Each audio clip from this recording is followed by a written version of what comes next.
Mars' retaliation struck with deadly force that the galaxy fell silent. The breach in Panel 7 was 40 centimeters wide. I measured it, wrote it down, moved to Panel 8. That is how you work a damage assessment in what used to be Dome 14. You measure the tiers in the world. You write them down. You keep moving, because the moment you stop is the moment the numbers stop being numbers and start being people, and you cannot afford that yet because the work is not done. Panel 8, intact. Panel 9, cracked but holding. Panel 10, gone, along with the section of wall that had held it and the corridor beyond it and the 4 residential quarters that the corridor connected to everything else. The Kreth Dominion called it a corrective strike. That word, corrective, sat in the official filing the same way a stone sits at the bottom of a water tank. Quiet, heavy, going nowhere. The Galactic Compact received the filing at 9 in the morning, Compact Standard Time, processed it by noon. Fine paid, equivalent to 43 Martian monthly labor outputs. File closed. 712 people. 43 months of what Mars earns. I kept walking. Dome 14 had housed 904 people before the day it was hit. Agricultural workers mostly. The kind of people who spend 12-hour shifts monitoring soil chemistry and irrigation pressure, and do not talk much about the work because there is nothing interesting to say about it. And they do it anyway because the food those domes grow is what keeps the other domes fed, and the other domes fed is what keeps the other domes breathing. I grew up in Dome 7. I know what dome workers look like. I know the way they walk, which is like the floor is something they earned, because on Mars you earn every floor you stand on. You earn the air above it. You earn the warmth, which costs credits and is always slightly less than what you actually need, so you learn to wear an extra layer and call it fine. I was wearing 4 layers walking through what was left of Dome 14. The cold was absolute. The kind of cold that stops feeling like temperature after a while, because temperature is something that changes and this cold had no intention of changing. It had moved in like a permanent resident the moment the pressure dropped, and everything that had belonged to the people who lived here was now just inventory in a cold room. I documented the main agricultural corridor first. 42 growing bays, each the size of a standard shuttle bay, fitted with the lighting rigs and humidity systems and soil beds that Martian agricultural engineers had spent 60 years getting right. The rigs were dark. The soil beds were frozen solid. The plants in them would not recover. 3 years of growing cycles, cataloged and written off in 3 lines of a damage report. I kept moving. In Corridor C7, I found a pressure suit. Child-sized. Small enough to carry in one hand. It lay exactly where it had been dropped, mid-run or mid-reach, and the child who had been wearing it or running toward it had not made it far enough to matter, and no one had moved it because there was no one left to move it. I stood over it for a moment. I made myself write it down. Pressure suit, child-sized, Corridor C7. I did not write anything else about it. I moved forward and I did not look back because looking back at things is how you stop working, and I was not done working. The residential sector I saved for last. The way you save the part of the meal you least want to eat and make yourself finish it because waste is a death sentence on Mars, and that includes the waste of not doing what needs to be done.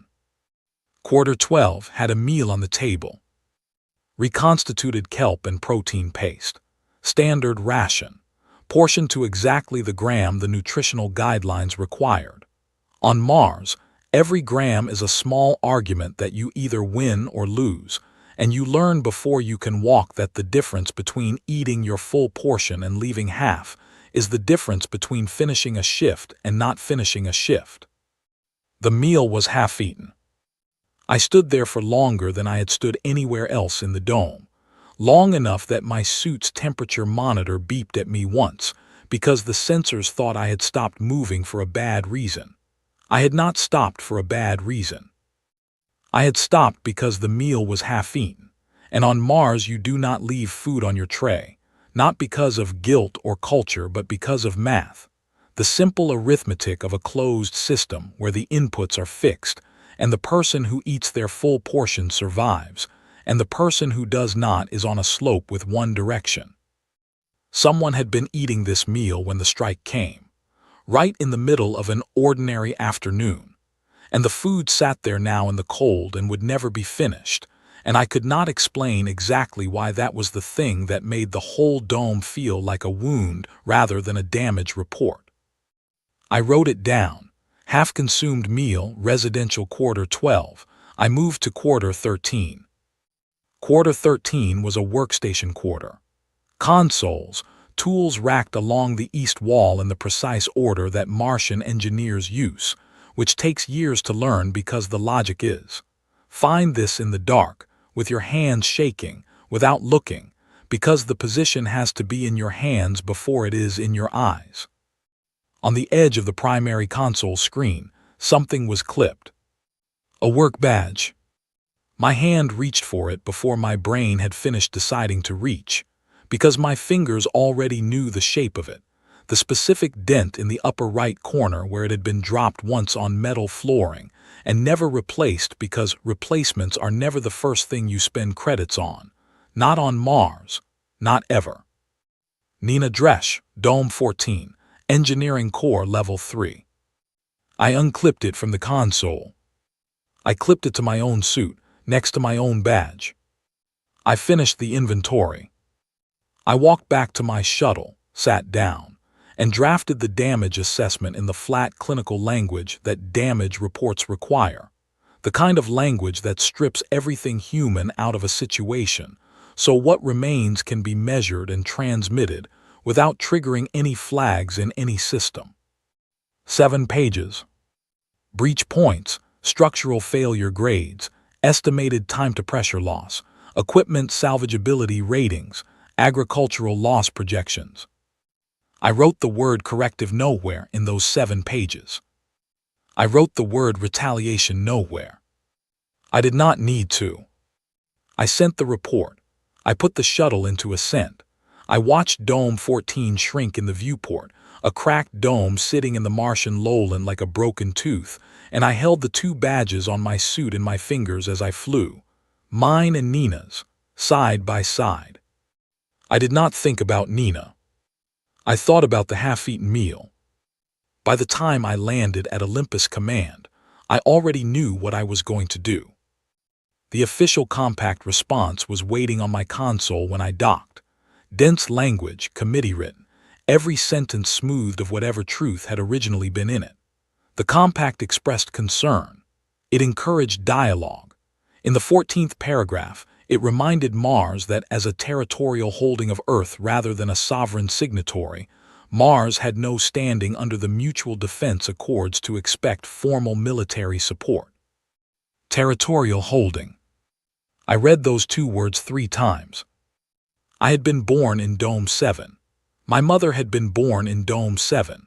Her mother had built part of Dome 7's foundation wall with her own hands, and that wall still stood, repaired 46 times in 60 years, every repair marked in the log with the name of the person who made it, because on Mars you mark things. You mark what you fixed and who fixed it and when, because the person who fixes it next time needs to know what held and what did not, and that record is the closest thing Mars has to a history book. Territorial holding. I set the document aside. I picked up my comm and called Owen Rask, head of the Martian Engineering Corps. He answered on the second ring, which meant he was already awake, which meant he had already been thinking about this since before I called. I asked him one question.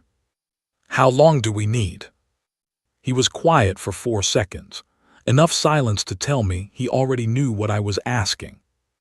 6 months, he said, maybe 5. 5, I said, start now.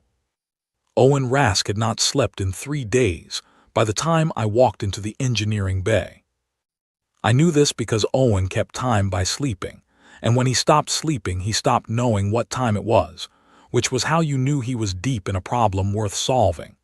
He was surrounded by displays showing ship schematics, material stress calculations, and what appeared to be 6 different versions of a propulsion redesign, each rejected and restarted, each rebuilt with something better underneath. He looked up when I walked in. 4.5 months, he said before I could speak. I accepted this as the good news it was and did not push further, because when Owen shaves 2 weeks off a timeline without being asked, you do not interrogate the method. While Owen rebuilt Martian strike capability from the ground up, the galaxy reacted to what the Kreth had done the way the galaxy always reacts to things it finds uncomfortable, which is with paperwork. The Galactic Compact held a formal session. 3 days. I read the transcripts because you read the transcripts when the people debating control your future, even when the debate is theater, and the conclusion was decided before anyone sat down. The session produced a 700-page document recommending a joint review committee, a formal dialogue period of no less than 18 months, and a revised fine structure for corrective strikes targeting non-sovereign territories. Revised fine structure. I set the transcript down. 3 days after the session, the Kreth ambassador gave a speech at a compact press assembly. It ran on every major relay. I watched it once, standing in the corridor outside the engineering bay, eating the meal I carried in a sealed container because eating at a desk is how you stop knowing whether you have eaten, and on Mars you always know whether you have eaten. The ambassador was smooth, experienced, the kind of diplomat who has spent so long inside those chambers that diplomatic language has replaced whatever he originally spoke in, and every sentence comes out pre-balanced, pre-qualified, pre-stripped of anything that might catch on anything and hold. He said that Mars was a geological footnote with a grudge and no fleet. He said this as part of a longer point about proportional response frameworks, and the chamber accepted it without comment, and the session moved on, and no one in that room thought twice about the phrase, because to them it was a rhetorical device in a speech they had already forgotten by dinner. On Mars, we played it on every relay, every dome, every corridor and bay and tunnel from the northern pole to the Hellas Basin. Not to make people angry. People on Mars do not need help getting angry. We keep that flame very carefully tended because anger is fuel and fuel is finite, and you do not waste it on theater. We played the speech because anger is one thing and focus is another, and focus needs something to aim at. In the engineering bay, Owen took the phrase and pinned it above his primary workstation. Not the whole speech, just those words. Geological footnote. He did not explain why. I did not ask. I understood completely. What the Martian Engineering Corps built over those 4.5 months was the answer to a question the galaxy did not know it had asked. The question was, what do you build when you have spent your entire life knowing that failure means no air? Martian propulsion systems had been developed for dust storm navigation. The storms of Mars are not weather in the way other worlds understand weather. They are total events. They consume visibility, kill sensors, press against hull panels with a sustained force that standard compact vessel design cannot handle for more than a few minutes before structural damage begins. Martian engineers had spent 3 generations solving this, because the alternative was being grounded every time the planet decided to breathe badly, which was several months a year, and being grounded on Mars was its own kind of slow problem. The result was a propulsion and maneuvering system that functioned in conditions where compact sensor arrays went effectively blind, which meant that in standard space, Martian ships moved like something no compact targeting system had ever been calibrated to track, because those systems had been designed for clear space engagement, and every Martian ship moved as though the universe were a Martian storm. Low, fast, unpredictable in the exact ways that predictable trajectories were not. Owen walked me through this with the flat patience of a man explaining something he finds obvious, and is mildly insulted you had not already worked out for yourself. The hull composite was the second surprise. On Mars, the temperature difference between the sunlit side of a dome and the shaded side can span 200 degrees within a few meters. Hull materials that cannot handle that thermal shock crack. They delaminate. They fail catastrophically at the worst possible moments. Martian hull composite had been refined over 60 years to handle exactly that kind of stress, repeatedly and reliably, because the alternative was dome failure, and dome failure was the first thing every Martian child was ever taught to fear. Standard compact weapons were calibrated for targets with standard hull tolerances. A Martian hull would absorb direct hits that would split a compact warship at the seams, not because anyone designed it as armor, because it had been designed to survive a planet that tried to kill everything on it every single day, and surviving a weapon turned out to be a much simpler problem than surviving Mars. The third thing Owen showed me was the pilots. I already knew our pilots. Some of them I had trained with, but Owen had assembled a comparison I had not seen presented this particular way before. Standard compact military pilots trained in open space, clear conditions, standard maneuver corridors, good pilots by any reasonable measure. Most of them were genuinely excellent. Martian pilots trained in the canyons. The canyon systems in the northern reaches and the Valles Marineris approach routes were where Martian pilots learned to fly. Low ceilings where a miscalculation of 30 centimeters meant impact, dust, low visibility, night conditions, temperature extremes that froze secondary instruments if you mismanaged the heat system, not because any military doctrine required it. Because it was either fly the canyons or sit in a dome watching condensation form on the walls, and Martians are not, as a population, built for sitting.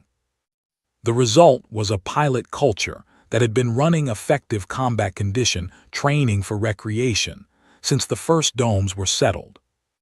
They are not better pilots, Owen said, pulling up the comparison. They are pilots who fly like they already know how this ends badly and have decided to do it anyway. He said this in the tone he uses to describe a successful hull weld, plain fact, no drama. How many ships? I asked. 11 ready, 3 more in 4 weeks. 11 is enough, I said. 3 weeks into Owen's build phase, the compact survey data arrived. I had requested it through official channels because it would have been noticed if I had not, and I did not want anything noticed yet. The survey was the standard military capacity review the compact ran for all territorial holdings. The data was 40 years old. The compact had last assessed Martian military capability 40 years ago, before the canyon runs became competitive, before the hull composite advances, before Owen Rask spent 3 decades solving problems that no one in the galaxy knew existed. I read the survey and I sat with the feeling it produced for a long time. It was not quite satisfaction. It was something more structural. The feeling of a load-bearing calculation that had just come back exactly where it needed to be. They thought they knew what we had. They had looked once 4 decades ago, filed it, closed it, and moved on. We had kept working. Near the end of the 4th month, a communiqué arrived from Earth Command. Formal, appropriate, dense with language about alliance obligations and diplomatic protocol. It acknowledged what had happened to Dome 14 and used the word tragedy, which is what people who will not act use when they want to sound like they care. In its final paragraph, it asked Mars to stand down and allow Earth's diplomatic team to pursue the matter through established compact mechanisms. I read it twice. It was a reasonable document, written by reasonable people who lived on a world with breathable air and open sky, and who had never once clipped someone else's badge to their own suit and felt the weight of it all the way home. I set it aside. I did not respond. For the first time in the history of the Martian settlement, a communiqué from Earth Command went unanswered. I do not know exactly when Earth noticed. I was in the engineering bay when Owen came through the door and said, with zero preamble, "We are ready." All 11. All 11 and 2 I did not tell you about. Crews aboard. Since yesterday. I stood up. I looked at the 2 badges on my suit. I thought about the half-eaten meal one more time. Then let's go, I said. The ship was called the Dresch.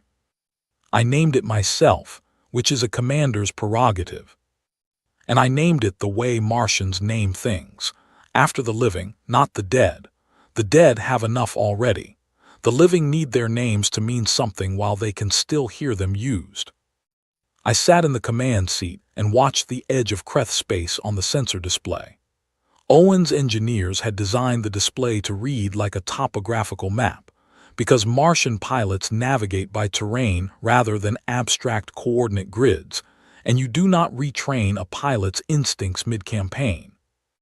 The Kreth had 43 ships at their Dominion border, standard compact formation, evenly spaced, good sensor coverage, clean firing lanes, the kind of deployment designed in an office on a stable world where the primary tactical variable was weapon range, because the enemy always moved the way ships were supposed to move. Cole Marin, my comms officer, was 22 years old, Dome 7 born. He laughed like a blocked air filter, a short percussive sound with no lead-up and no landing, just a noise that told you something had struck him as funny. He was sitting at his station eating a nutrition block with the focused efficiency of someone who has been told 100 times that you eat when you can, because you never know when the next chance comes. He had learned this correctly. Compact projection just came in, said Faye Don, my tactical officer. Faye was 41 years old and had spent 12 years flying canyon runs before I pulled her into the Corps. She had the hands of someone who had spent a decade making small corrections at high speed, always still, even when the rest of her was not. She read without inflection. Engagement model predicts Mars loses 9 ships, Kreth loses 4, Mars retreats, end scenario. Cole made the block tear filter sound. Someone printed this, Faye said, holding it up, slid it under your door. I know, I said. You used it as a coaster. I was drinking coffee. I gave the order at 0700, Martian Standard. The 11 ships did not move in formation. Formation flying was compact doctrine built for clear space engagements where mutual fire support and coordinated advance were the primary advantages. It worked well for the conditions it was designed for. We did not fly in those conditions. The 11 ships split at the border and went in on 11 separate vectors, low and fast, using the debris field that ran along the Kreth border as a navigation lane. The debris field was 40 kilometers wide and had been there long enough that the Kreth had stopped treating it as anything except a hazard to chart and go around. You mapped it on the approach, and then you flew the long way, and that was the end of its relevance. Unless you had spent your life flying canyons. In which case 40 kilometers of debris was not a hazard, it was a route. Grant Adler went in first. Grant had won the Valls Canyon circuit 3 years in a row before I recruited him.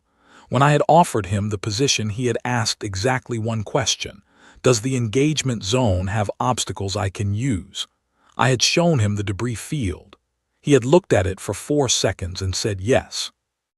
I watched Grant's sensor trace move through the field at speeds the Kreth targeting systems were not calibrated to follow, because no compact military vessel had ever crossed an obstacle environment at those speeds, because no compact military doctrine accounted for pilots who preferred obstacle environments to open space. The first Kreth ship went dark at 0712. It went dark before Kreth Fleet Command had registered that the engagement had started. The battle clock was running for 12 minutes before the Kreth fired their first shot, and by then 3 of their ships were already done, and the formation was breaking in exactly the wrong direction, responding to threat vectors they could see, while the threat vectors they could not see were the ones doing the work.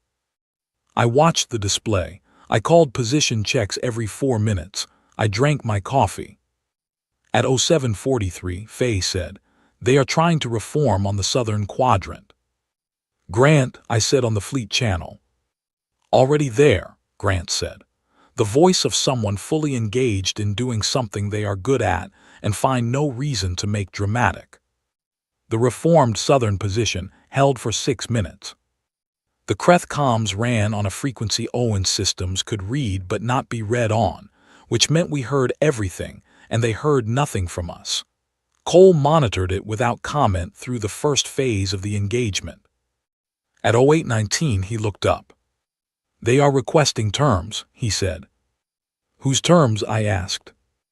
"Ours. It is in formal compact surrender language." A pause. "They are asking for the terms of our surrender."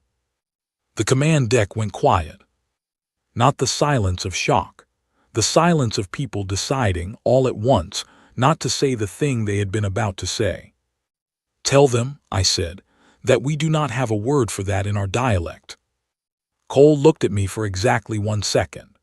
Then he turned back to his console and began composing the reply with the careful attention of a person, making absolutely sure the translation was precise.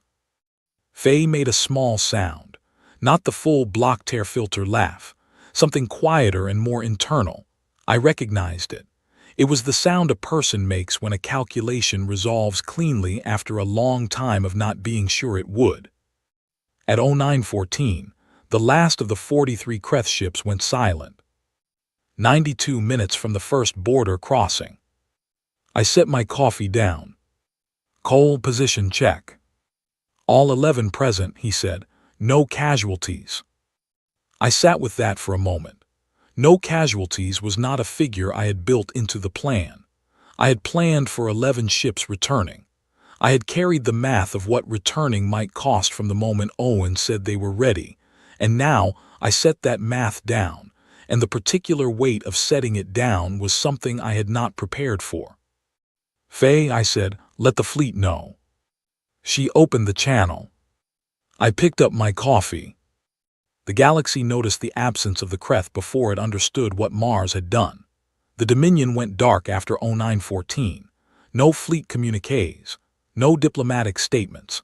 The Creth ambassadors at the Compact standing session had been halfway through a procedural debate about agricultural subsidy allocation when the news reached them. They stood up, both of them, without explanation or apology, and walked out. The debate continued for 4 minutes before the session chair called a recess. The recess stretched into a silence that lasted 3 days. Species who had been Compact members for centuries began making quiet inquiries to each other. The Compact's Military Analysis Office produced an internal report. A section of it was leaked to the Martian Relay. The relevant passage, written apparently late at night by someone whose title was Senior Engagement Modeler, said, "We have no model for this outcome, as it requires inputs our systems do not contain, specifically a pilot population for whom combat condition maneuvering represents recreational baseline activity, and hull composite specifications that are 40 years out of date in our records and appear to have advanced substantially in the intervening period." Appears to have advanced substantially. I showed it to Owen when I returned. He read it, set it down, went back to his calculations. "What are you working on?" I asked.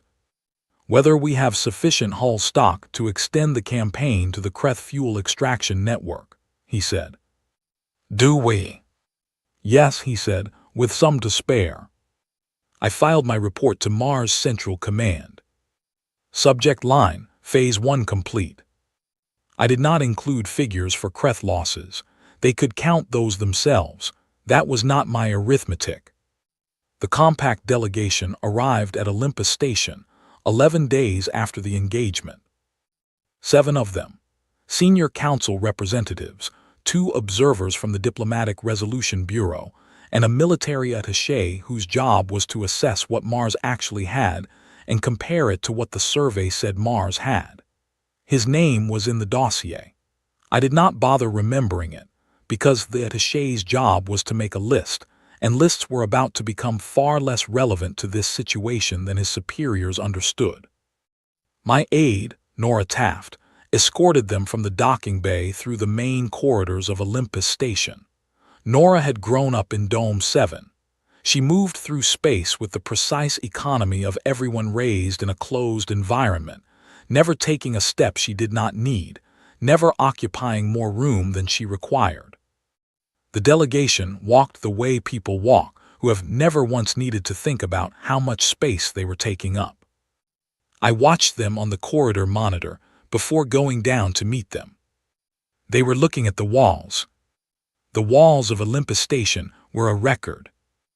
Every panel showed repair work layered on repair work, decades of it, each layer dated and initialed in the Martian tradition, because the person who fixes it next time needs to know who fixed it last time and with what material and what held and what did not. In some sections, the repair layers ran so deep that the original wall material was impossible to identify beneath 60 years of composite patches and sealant runs and structural reinforcements. The delegation saw a building that had not been properly maintained. I saw 60 years of every person who had kept Olympus Station alive. I let it stand without comment. They would understand it or they would not. Explaining it was not my job. The meeting was brief, and I made it brief deliberately. They wanted to discuss a resolution framework. I told them a framework was something they were welcome to develop, and that while they did, Mars would be continuing its military response, and that when the response was complete, I would be available for formal negotiation. The military attaché asked what the response would involve. I told him he was welcome to consult the survey data for an estimate. He started to say that the survey data was clearly not accurate. Yes, I said, it is not. I left them in the meeting room and went back to work. The Kreth fuel extraction world was called Kreth Secundus in the Compact's official records. In my operational planning documents, I called it the fuel world, because operational clarity mattered more than nomenclature when people were relying on the speed of a plan being understood. We took it on day 14. Not destroyed, not shut down. Martian engineering teams landed on the surface, secured the facilities, and ran them. This was not difficult for Martian engineers to do. A Kreth fuel extraction facility operated on the same fundamental principles as any Martian resource extraction operation. Pull something valuable out of an inhospitable environment without dying in the process. Martian engineers had been doing exactly this since before the Compact was founded. The equipment was different. The material being extracted was different. The engineers spent 4 hours learning the system. Then they ran it better than the Kreth had been running it, because they applied the Martian approach to resource operations, which is waste nothing, optimize everything, because the alternative to optimization is not inefficiency, it is failure, and failure has only one direction. The Kreth Dominion's fuel supply dropped 40% in the first week. The Compact's economic monitoring system flagged this as a significant market event and issued an advisory to member states. Member states read the advisory and began making more private inquiries. The archive world was the third element of the campaign and the most important. The Kreth had kept records, not just their own history, the full record of every action they had taken under Compact sanction over 300 years, every corrective strike, every fine, every administrative classification of every species they had dealt with in 3 centuries of what their own internal language called. Once Owen's translation systems decoded it from the archive broadcasts, management operations. 300 years of management operations. The Compact knew about the strikes because they were in the public record.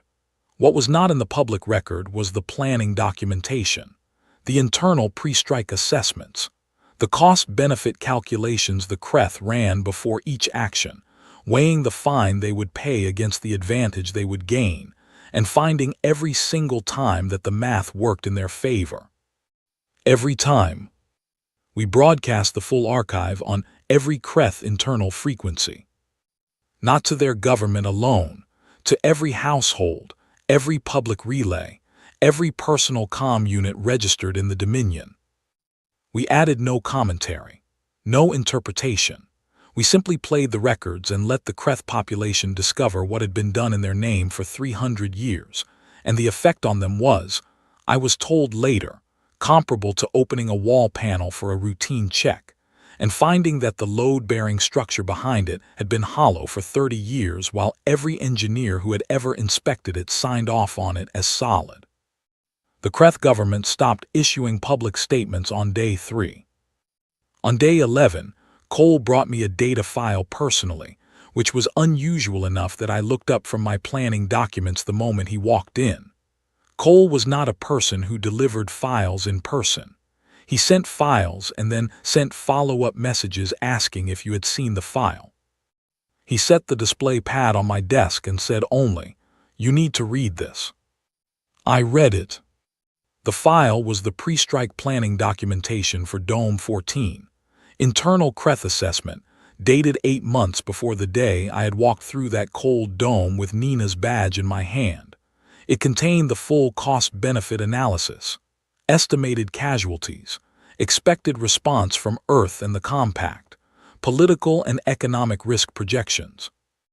Under political and economic risk, the document noted that Earth would not pursue military escalation over a territorial holding.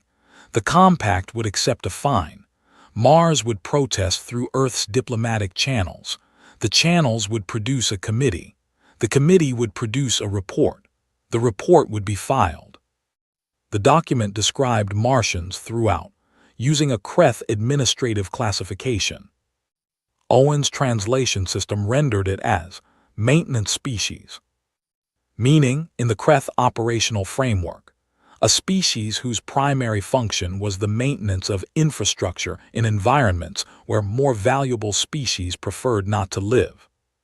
Maintenance species. I read that phrase twice. I thought about my mother, who had spent 40 years maintaining dome infrastructure in Dome 7, and had never once described herself as anything other than an engineer. I thought about Owen, who had spent 3 decades solving problems the galaxy did not know existed. I thought about Cole, 22 years old, Dome 7 born, who had been asked for the terms of a surrender and looked to me because the word was not in his vocabulary. I looked up. "Distribute it to every ship in the campaign," I said. Cole took the pad and left. 20 minutes later on the fleet channel, I heard Grant Adler's voice, flat and precise as always, carrying no unnecessary content. "Maintenance species," he said, a pause. "We are going to be very good at this." The channel went quiet and the fleet went back to work. On day 17, we lost 2 ships. I will not describe the engagement in detail because the detail serves nothing. I will say that we lost them in the outer Kreth system, and that the loss was not the result of miscalculation or any failure of preparation. It was the result of the reality that, over the course of a sustained campaign, the arithmetic of probability eventually produces a moment that no amount of skill or readiness can prevent. 11 people. I sat in the command seat and read their names on the fleet channel, one at a time. Ren Coyles, Dome 3. Addie Park, Dome 11. Sam Vell, Dome 7. Clara Briggs, Dome 4. Will Horn, Dome 9. June Rail, Dome 1. Liam Cross, Dome 7. Ora Kent, Dome 12. Bex Farrow, Dome 5. Eli Drake, Dome 2. Fran Mole, Dome 8. I read all 11. I read each dome of origin. I said nothing else. After I finished, the fleet channel stayed open for 30 seconds of silence, which is the Martian tradition for marking loss, and then Cole called a position check and we moved on. We moved on because that is what you do. Because those 11 people had known the arithmetic when they boarded their ships and they had boarded anyway, the way Martians approach everything, with full knowledge of the cost and without the option of choosing a different calculation. The compact ceasefire request arrived on day 22. I read it the same day. Then I replied the same day, which was the first time I had replied to a compact document since Dome 14. My reply said, "Available for formal negotiation in 48 hours, Olympus Station." The 48 hours were not for preparation. I needed 48 hours to finish what I was already doing. On the final day of the campaign, I stood in the Fuel World extraction facility and watched Owen walk through the operational systems with the same expression he wore when reviewing a repair log. Methodical, looking for what held and what did not. "You could run this for 20 years, he said. "We are not running this for 20 years, I said. He shrugged, with the specific quality of a shrug that means I think 20 years is reasonable, but I understand this is above my authority. I looked through the facility's observation panel at the sky above the Fuel World. A deep amber that was nothing like Martian sky, nothing like the color of dust and cold and home. I thought about the meal in quarter 12. I thought about maintenance species. "Let us go negotiate," I said. The negotiation chamber was on Accord Platform 7, a compact neutral station that orbited a star belonging to no one designated common territory in the founding documents, which meant that everyone owned it equally, and therefore no one maintained it with any particular care. The corridors were clean, but the panels were old, and the lighting ran slightly warm, and the temperature was set to the species' average comfort range. 11 degrees warmer than any building I had ever lived in. I walked in and took off my jacket. The assembled delegates from 41 species watched me do this. A representative from the Velhari Collective, whose world ran warm, gave me a small nod of acknowledgement. Everyone else simply looked. I hung my jacket on the back of my chair. On my suit, visible now, were the two badges, mine and Nina's, clipped side by side on the chest panel where they had been since Dome 14. I was not wearing them as a statement. I was wearing them because I had been wearing them since the day I unclipped Nina's badge from that console, and I had not removed them, and I did not intend to. The Kreth delegation sat at the far end of the table. 3 members. The senior representative, Vel Sarath, had the bearing of someone accustomed to being the most prepared person in any room. He had a stack of documents in front of him, organized and tabbed and ready. He had been a compact diplomat for 30 years. I had a cup of coffee and nothing else. The compact senior mediator opened the session. Her name was Dana Fell. She had been working in this capacity for 60 years, and the evidence of those 60 years was in the way she moved through procedural language.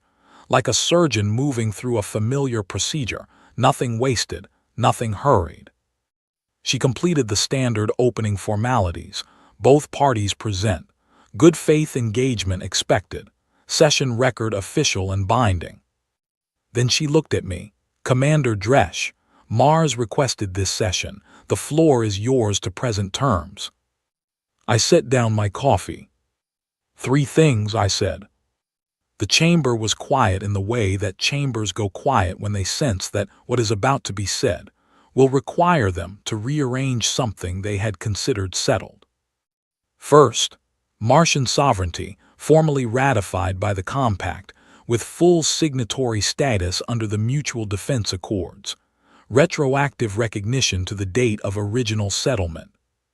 From the Compact Observer section came a sound that was not objection, but was the audible version of very rapid calculation. People working out simultaneously whether what had just been proposed was achievable within current Compact constitutional frameworks, and arriving at the answer faster than they expected. Second, the administrative classification maintenance species, and all language of equivalent designation in the Compact's official records, struck permanently from the database and established as prohibited terminology under Compact species relations law. At the far end of the table, Vel Sarath very slightly moved his stack of documents. Not a large movement. The movement of a man discovering that the weight of what he had prepared was no longer appropriate for the situation. Third, a full public accounting, entered into the permanent compact record and accessible to all member species, of every corrective strike the Creth Dominion has filed in 300 years of compact membership, including all pre-strike planning documentation, all post-strike assessments, and all fine payment records. The third one broke the chamber open. Not the Creth delegation, the compact observers, a rapid, overlapping cascade of low consultations, because the third term was not asking for compensation. It was asking for exposure, complete, permanent, irrevocable exposure of a record that the compact had permitted to be filed and closed and forgotten for 3 centuries, and the observers understood all at once that what was in that record implicated not only the Creth but the process that had allowed it to continue unchallenged. Dana Fell let the voices run for 30 seconds. Then she set her hands flat on the table and the voices stopped. She looked at Velsarath. He looked at his documents. He started to speak. I looked at him. It was not a threatening look. I was not attempting to intimidate him. I was looking at him the way I look at a breach report that has confirmed what I already knew, with the simple attention of someone who does not need to hurry because the calculation is already complete. He looked down at his documents again. Then he set them aside, face down, in one deliberate movement. The negotiation lasted 11 hours. Dana Fell walked every procedural step with the precision of 60 years of practice. There were counter-proposals. There were revisions. There were 3 recesses, during which I drank coffee and reviewed fuel world extraction data Owen had sent me, because Owen's approach to any interval of waiting was to fill it with calculations that needed doing. On the third term, the compact's legal team argued for a redaction provision. Certain sections of the planning documentation, they proposed, had implications for current diplomatic relationships that made full disclosure destabilizing. I asked them to define destabilizing. They described, carefully, the political difficulty that several current compact member species might face if the full documentation revealed that the corrective action framework had been used against them in ways they had not previously known about. So the destabilization you are concerned about, I said, is for the species who were struck, not the species who did the striking. The legal team was quiet. No redactions, I said. No redactions. At 3:14 in the morning, Compact Standard Time, Dana Fell announced that all 3 terms had been formally accepted with implementation schedules attached. She closed the session record. The chamber began to empty. Delegations gathered documents, spoke in low voices, moved toward the exits with the specific energy of people who need to send urgent messages to their governments before the next cycle of events began. Velsarath walked past me on his way out. He did not look at me. He was looking at the middle distance with the expression of a person performing a calculation they did not like the result of. I picked up my jacket and put it on. I finished my coffee, which was cold. I recycled the cup. Dana Fell was still in the chamber. She was at the head of the table making notes in the session record, the quiet work of a person for whom the end of a session is simply the beginning of documentation. I was on my way to the door when she spoke. "Off the record," she said, "may I ask you something?" I turned around. She was watching me with an expression I could not quite categorize. Not pity, not admiration. Something more like the expression of a geologist who has found a formation that does not fit the stratigraphy. The expression of someone encountering a data point their model had not predicted and was working to understand. "You went in with 11 ships," she said, "against 43. Were you not afraid?" I pulled out the chair nearest to me and sat down, not the chair I had been in for the session. A different one, because the session was over and there was no reason to sit in the same place. I thought about her question the way I think about engineering problems, breaking it into parts, looking at each part before assembling the whole. Was I afraid? I had grown up in Dome 7.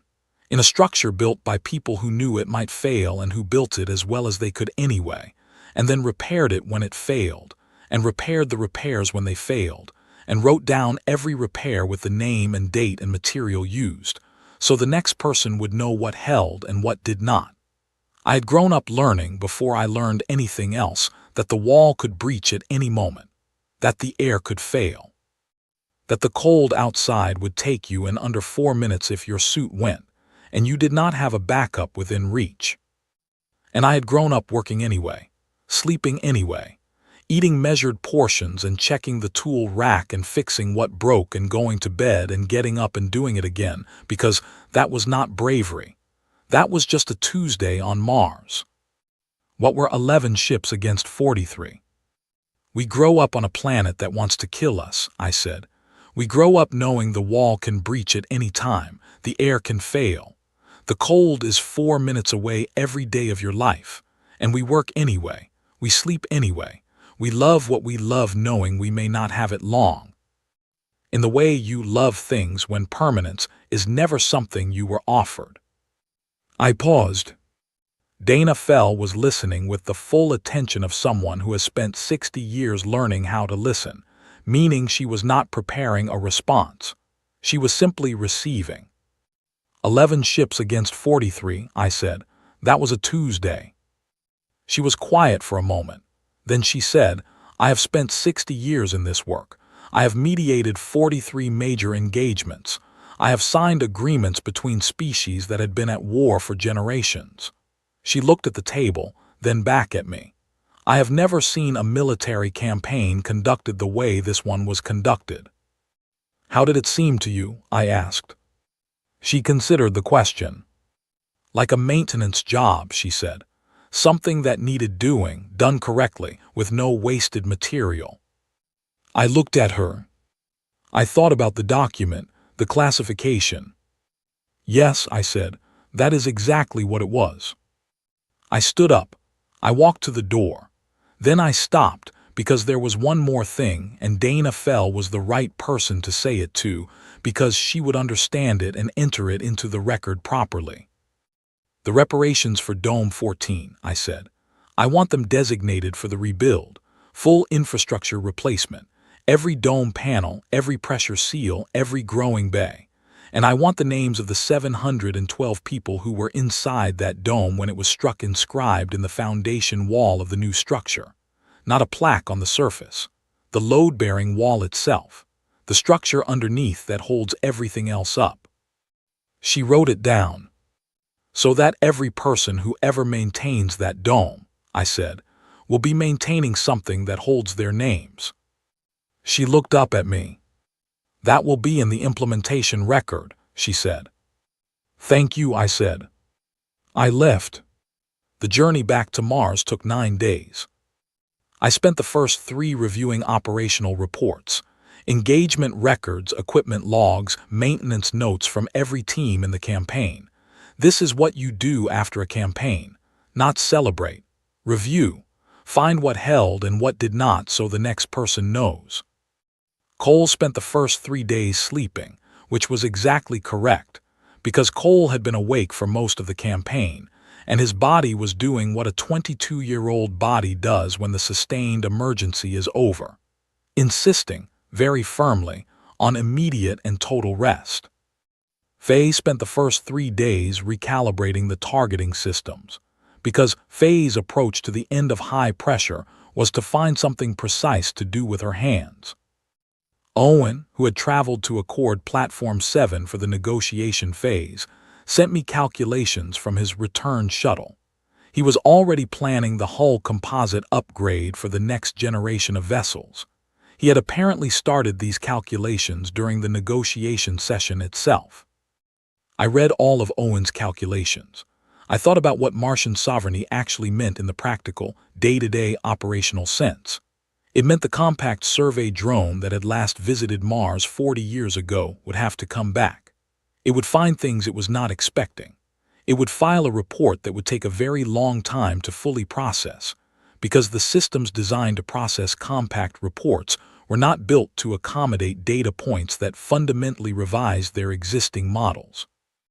Not just military capacity, everything: economic output, population figures, technological development. The entire 40-year-old file reopened and corrected and restamped with a new date. The galaxy had filed us once and closed the file. We had simply kept working. On the seventh night, I could not sleep. This was not unusual. I sleep the way Martians sleep, in short intervals with full awareness in between, because you grow up in an environment that requires you to go from asleep to moving in under 10 seconds, and your nervous system does not fully unlearn that, no matter how many years pass. I sat in my bunk in the dark and took the 2 badges from the pocket where I kept them. I held them. Nina's badge was cold. The temperature regulation in the sleeping quarters ran slightly low, which was standard on every Martian vessel, because slightly low saved power, and power on any closed system is always finite and always precious. I held the badge and I let myself think, fully and without deflection, about all the things I had been thinking around the edges of since Dome 14. The pressure suit in Corridor C7, small enough to hold in one hand. The tools racked along the east wall of Quarter 13, positioned to be found in the dark. The meal in Quarter 12, measured to the gram, half-eaten and left in absolute cold. I thought about the names I had read on the Fleet Channel. 11 names, 11 domes, 30 seconds of silence, and then Cole's voice and the fleet going back to work. I thought about the names that were going to be set into the load-bearing stone of Dome 14's rebuilt foundation wall, not on the surface where they could be seen and admired and eventually forgotten. In the structure underneath, the thing you never see unless you are the one maintaining it, the thing every pair of hands that ever repairs that dome will touch without knowing it, running a diagnostic or pressing a sealant patch or checking a composite joint, touching stone that holds 712 names inside it. That was the right place for them. The bearing structure, the thing that holds. I set Nina's badge in the drawer beside my bunk. Not because I was done carrying it, because it had traveled far enough. It had been to the dome where she worked, and to Olympus Command, and to the Kreth border, and to Accord Platform 7 and back, and it had been present for every part of what needed to happen. It had done everything a badge could do. Now it was going home. I closed the drawer. I lay back. Through the small viewport at the end of the bunk, positioned at the angle it was positioned at because Martian ship designers always give the crew a line of sight to the sky. Not for morale, but because knowing your orientation relative to the outside is a survival habit, and survival habits belong in the architecture. Mars was rising. Not the way a thing rises when it is ascending. The way Mars rises, which is to say filling the viewport slowly and completely, coming into frame the way a constant thing returns to frame after you have been away from it for too long. Red and cold and absolutely, permanently itself. A planet that had been exactly what it was for 4 billion years before any human arrived to be tested by it, and had continued being exactly what it was through every year since, indifferent to the domes and the disputes, and the compact filings, and the corrective strikes, and the fine payments, and all of it. The whole long argument of whether the people who lived on it were a territorial holding, or a sovereign people, or a geological footnote, because the planet had no opinion on that argument. The planet simply continued being a planet, and the people who chose to stay on it continued becoming whatever staying on it made them. The summit of Olympus Mons was visible at the upper edge of the viewport, catching the light from a sun that was farther away than any sun was supposed to be, and still turning the mountain amber and deep rose in the way that the mountain turns at this hour, the way it has turned for every hour of every day since before anything alive existed to see it. Below the mountain in the lowlands, the Dome 14 site was already being cleared for reconstruction. Owen's preliminary teams had been on the ground for 6 days. The foundation survey was complete. The material requisitions had been filed. Somewhere in the planning documents on Owen's desk, there was already a note about the wall, the load-bearing structure. the names that would go into it. The engineers who would build that wall would mark it when they were done. Date and initials, the Martian tradition. So the next person would know who built it and when and with what and whether it held. It would hold. I had no doubt about that.